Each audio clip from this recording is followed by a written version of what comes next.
A very good evening to you on this Thursday, the 18th of October 2018. We are delighted that you are keeping us company.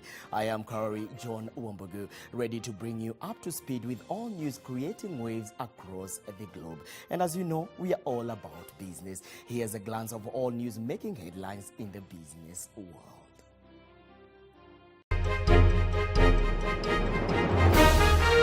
Unethical practices in the public and private sectors have caused great harm to our nation. The second annual CCG Alumni Network Summit, Good Governance, a clarion call at the conference.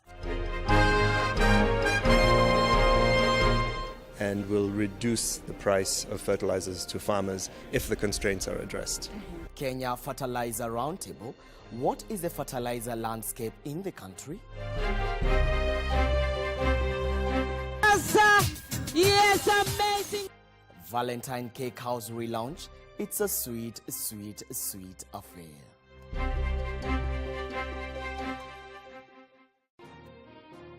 The Center for Corporate Governance Alumni Network today kicked off its second annual summit at Safari Park Hotel in Nairobi to discuss and establish effective governance in public, private, and non-governmental sector. In an effort to continue promoting good corporate governance, our reporter Daisy Wambua was at the summit and compiled the following report. The two-day event has brought together the alumni of the center to promote good corporate governance as well as discuss how various organizations ought to embrace corporate governance so as to attain the set success points. They have established what they call... Principal Secretary State Department of Energy, who was also the chief guest, Dr. Engineer Joseph Njoroge, noted that if good governance was adopted in all sectors, then they would have a much more significant contribution to the society. If we fix governance issues, if we all adopted good governance in our organizations, whether they are public, whether they are private, whether they are non-governmental, good governance would make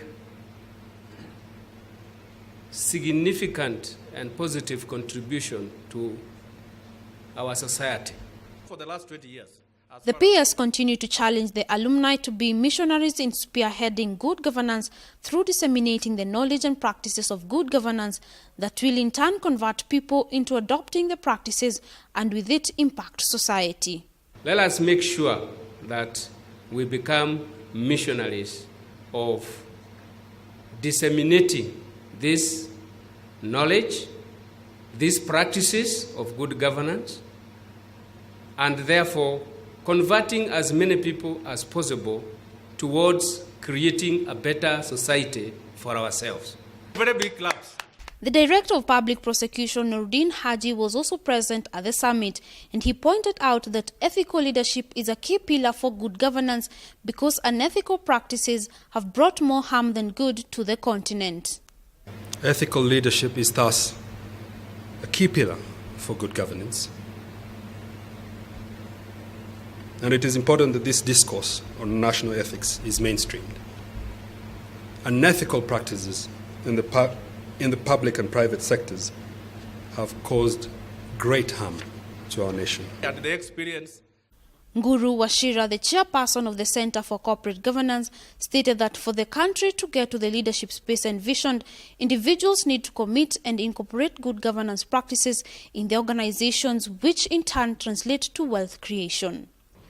So, for us to be able to get into that space, we will get into that space, as individuals. And corporate governance is about recognizing the ability for each and every one of us to contribute to that leadership space. And that leadership space is by being drivers of sustainable wealth creation. With stakeholders advocating for multi-sectoral approach to corporate governance, there is need to translate the calls to real-life actions if the country is to reap the economic benefits that good governance promises. For Brand Plus TV Business News, I am Daisy Wambua. So there's pretty much nothing that ties you to the money. The Kenya Fertilizer Roundtable, which has been happening at KICC, came to a close yesterday. It is a forum for all the key players in the fertilizer landscape, both in public and private sector, to debate all issues fertilizers in the country. In an effort to find out what the landscape in the sector really looks like, we caught up with Alexander Fernando, Regional Director, East and Southern Africa Global Feed Program, IFCD. Here is a report. During the sessions, farmers constantly raised alarm over the cost of fertilizer, terming it as too expensive for them to buy, hence reducing their yield. To this, Fernando noted that for small-scale agriculture to pick up, structures have to be put in place to ensure farmers can get fertilizer at cost-friendly prices. So one of the big thematic areas we discussed here is not only developing improved fertilizers for smallholder farmers, but we also spent a lot of time discussing the supply chain. The supply chain basically means from either production or importation to the farmer. And there are many issues in the supply chain. There are delays at the port, there are delays with testing, transportation is expensive, and all of these issues lead to increased costs for the farmers. So, for example, one of the goals of the platform, again, is to work with public and private partners to address these bottlenecks or constraints, and will reduce the price of fertilizers to farmers if the constraints are addressed.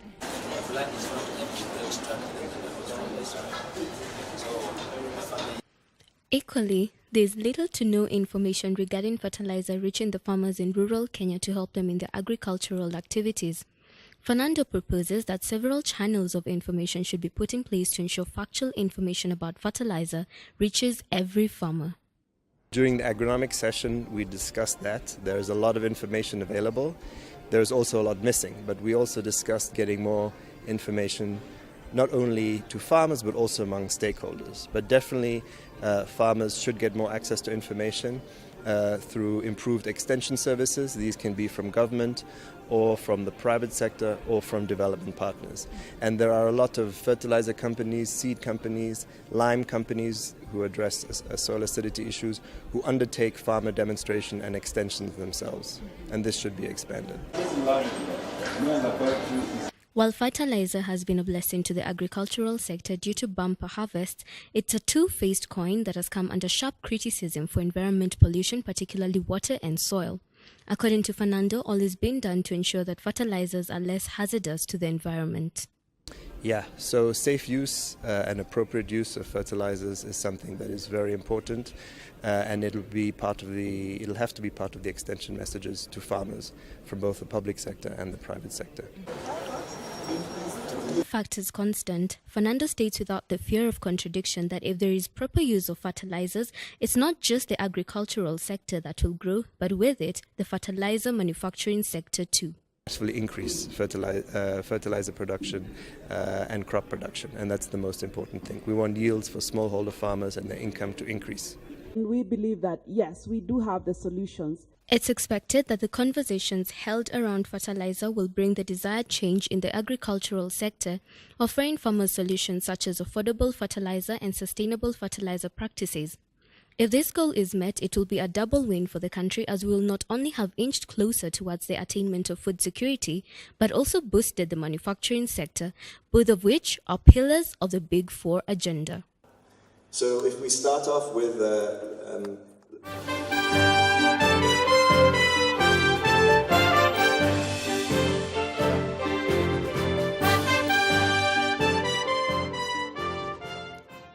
Welcome back to Business News, the only news of its kind this side of the Sahara. And now let's turn our focus to the pharmaceutical industry. Manufacturing is a key sector in Kenya's economic development agenda. Its role in the Vision 2030 action plan is to create employment and wealth, while its goal in the midterm plan of the Big Four agenda is to increase contribution to the GDP from a margin of 9.2% to 20%. As the day 2 of the 4th Kenya Pharma and Kenya Lab Expo went down at KICC, what remained clear is the potential of pharma manufacturing in Kenya. Take a look. The rapid growth of pharmaceutical market in the region has presented the need for increased production capacity.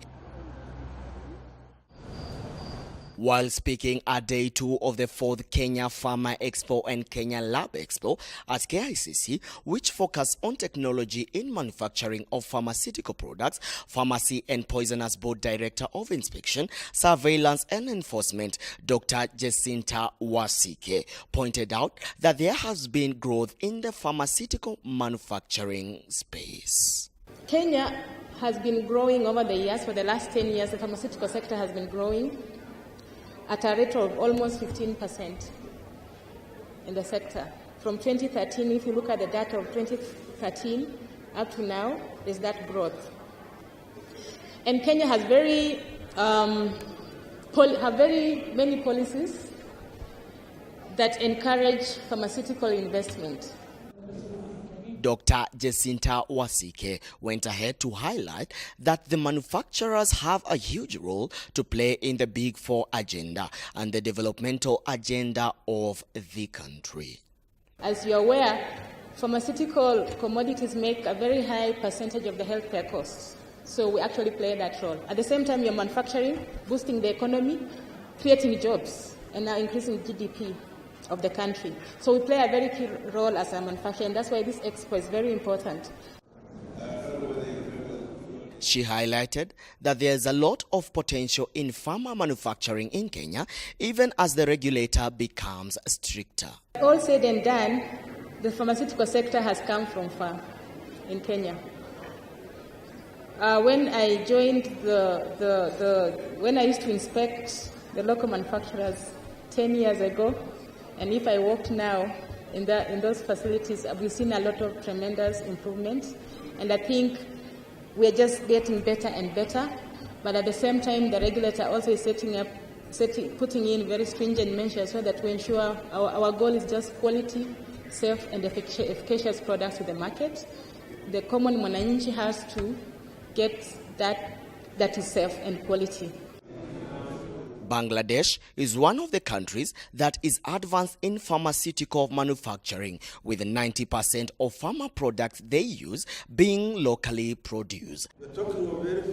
Bangladesh API and Intermediaries Manufacturers Association General Secretary Zia Uddin reiterated some of the measures the Kenyan government can adopt in order to succeed in manufacturing. The government should look into the local market first, that what is the local demand, and also what are the opportunities for the export. So to cover that, you need to have a formal policy. Because the government cannot be the investor. The government can invest on the investors. So what the investor need, they need to figure out. They need to sit with the investors, trying to figure out what are the policies they need, and then with negotiation and making a robust policy, they can come up with a policy that can help the country itself and also the investors in this sector. All hopes are the government midterm agenda will not only remain on paper but will translate to growth in the sector, and with it uplift our capacity in pharma manufacturing.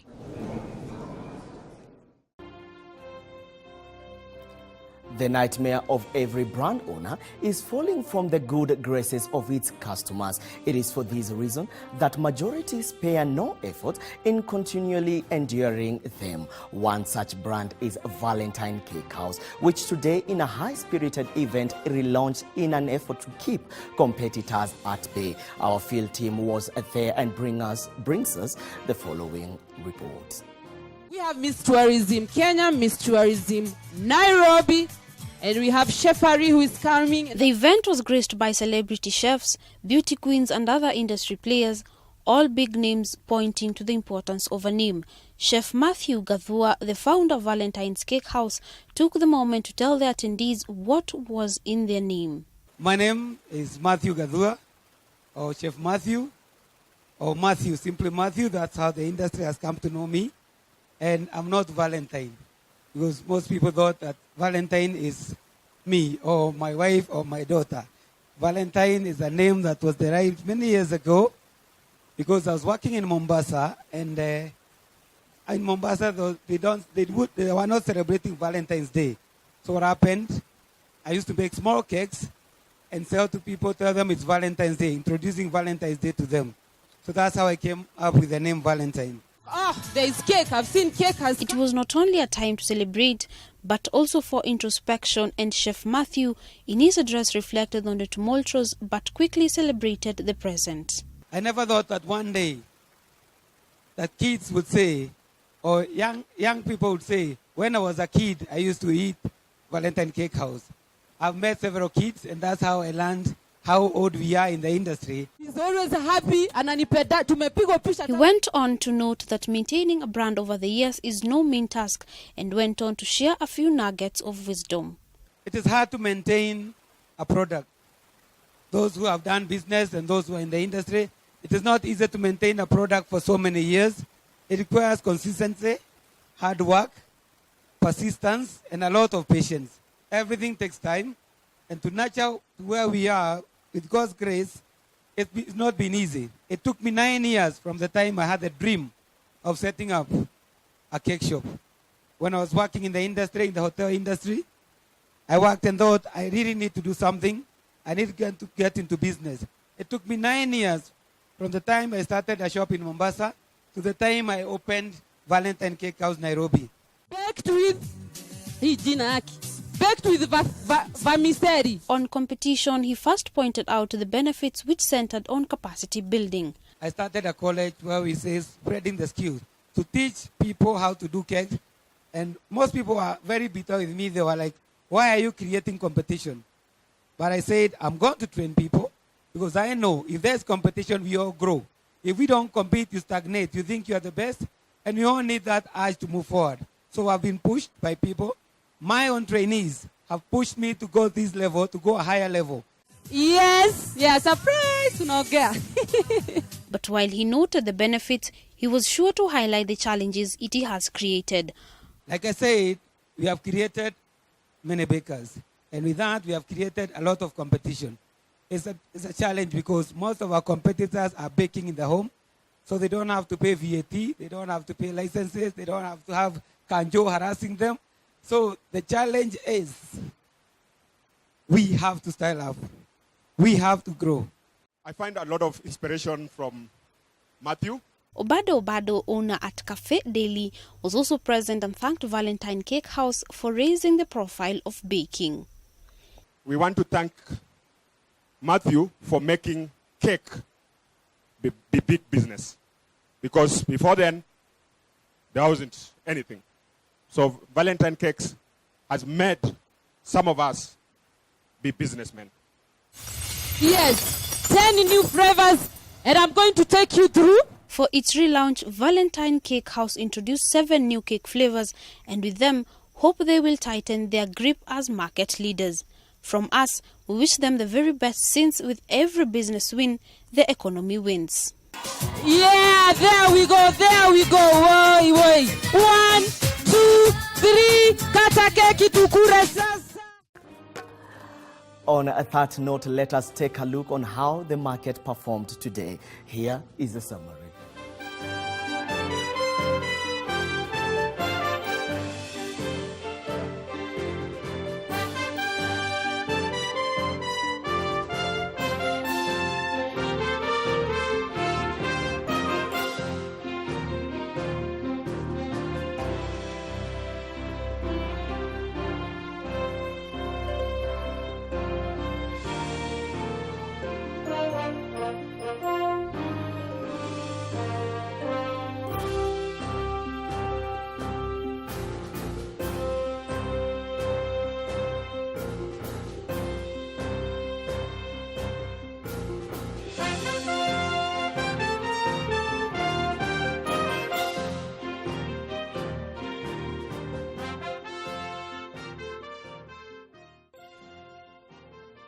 That is just a summary of how the market performed. But for a more in-depth analysis of the financial markets, tune in tomorrow morning at 8 a.m. for my next big bet with Rachel Nderito and Karanja Daniel. Now, let's have a look at the weather report.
That was it from our business news desk tonight. But do make sure to tune in at 9 p.m. tomorrow for a fresh serving news making headlines in the business world. Have a good night.